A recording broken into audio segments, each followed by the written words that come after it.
नारायणं नमस्कृत्य नरं चैव नरोत्तमं देवीं सरस्वतीं व्यासं ततो जयमुदीरयेतः।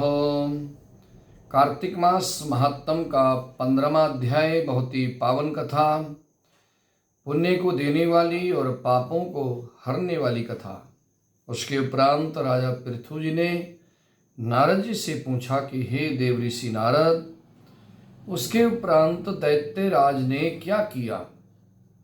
नारद जी ने जब दैत्यराज को भगवान शंकर की महिमा सुनाई और नारद जी चले गए, तो उसके बाद दैत्यराज ने क्या किया, जलंधर ने क्या किया, वे सब मुझे विस्तार से बताइए।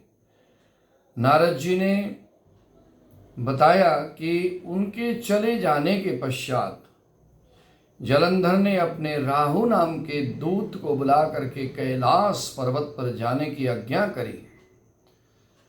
उसको आज्ञा दी कि तुम अतिशीघ्र कैलाश पर्वत पर जाओ, वहां पर एक जटाधारी शंभु साधु योगी वहां पर रहते हैं, उससे मेरा ऐश्वर्य कह करके उसकी सर्वांग सुंदरी भामिनी को उठा करके मेरे पास ले करके आओ, उनकी भार्या को मेरे लिए मांग करके ले आओ।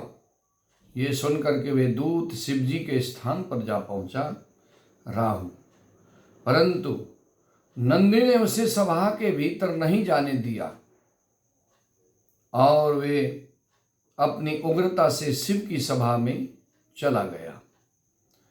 नंदी ने बहुत कोशिश करी रोकने की, पर वो रुका नहीं। भगवान शिव की सभा में चला गया और शंकर के आके बैठ करके उनकी आज्ञा लेकर के भी मैं जलंधर का सेवक हूँ, उसका संदेशा लेके आया हूँ, ऐसा कह करके उसने भगवान शिव के समक्ष बैठ करके जलंधर का जो भी संदेशा था वो भगवान को कह सुनाया। फिर तो राहु नाम का जो दूत था, ऐसा कहते ही भगवान शूलपाणि के आगे पृथ्वी फोड़ करके एक शब्द वाला पुरुष प्रकट हो गया।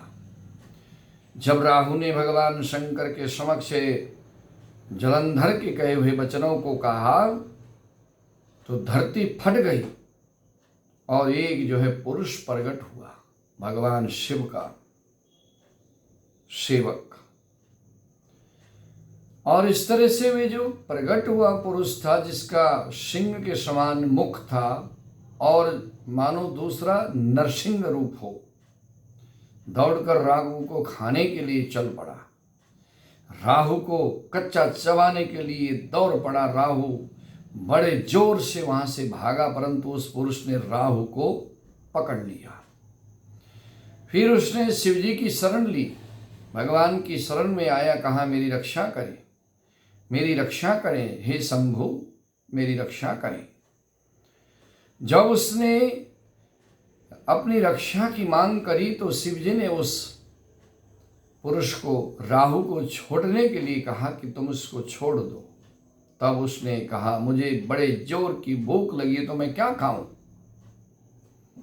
महेश्वर ने कहा, भगवान शिव ने कहा, यदि तुझे भूख लगी है तो शीघ्र ही तो अपने हाथ पैरों का मांस भक्षण कर ले। अब देखिए, भगवान शिव की आज्ञा पाकर के वे पुरुष जो धरती फाड़ करके निकला था, राहु जब जलंधर के समाचार को सुनाने लगा, तो उस समय जब धरती फाड़ करके जो पुरुष निकला था, वे अपने हाथ पैरों के मांस को ही भक्षण करने लग गया।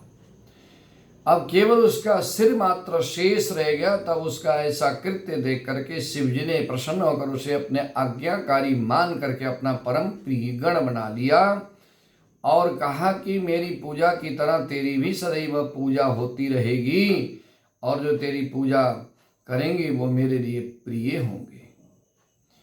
और शिव जी से ऐसा वर पा करके वे पुरुष बड़ा प्रसन्न हुआ। भगवान शिव का गण है और वे जो है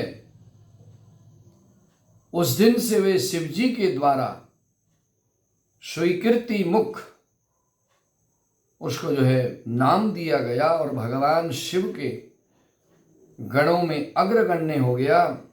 तो जब भी भगवान शिव की पूजा करते हैं तो भगवान के गणों का जैसे हम पूजन करते हैं, गणेश जी का पूजन करते हैं, गौरी माता का, कार्तिकेय जी का, गणों में नंदी जी का और स्वीकृति मुख का भी नाम लेकर के भगवान शिव के स्थान पर पहले उनको पूजा करना है। उस पूजा करने से भगवान शिव की पूजा सफल होती है। भगवान शिव ने जो है उसको स्वीकृति मुख नाम दे दिया और वे जो है भगवान शिव का गण होकर के भगवान शिव के स्थान पर ही रहने लगा।